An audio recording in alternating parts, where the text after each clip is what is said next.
What's up, mi gente? Louis the Boiler Man here. We're in Freeport, New York today. We got a call again, no cooling, but this system is a little bit different, and the reason why it's different because it's a heat pump system. Let me show you guys. It's out here. How do you know it's a heat pump system? Just by looking at it. Look through the top here. I know it's a little hard to see. You have something called the reversing valve. I don't know if you guys can see it. It's a little hard to see, but the little mierda right there that looks like a piece of copper pipe, and it says made from China. Let's see if you guys take a look right there. Yes, it's called a reversing valve.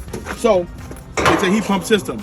So guys, it works a little different, similar. So you guys need to understand the wiring, how it works, and how it operates. So this is a little bit different. So right now we just tested it out. I checked the voltage, and exactly what I tell you guys all the time is check for power first. Check for power. So I'll check it right now. You guys can take a look. It's 0 right now. There's the power coming in. There's the feed, and sure enough, we have no power. Always double check on the top just in case. Just check, double check myself. There's no power. I checked the 24 volts side, which there's no power. All right, so there's no power, it's dead. All right, so the point being is always check the power.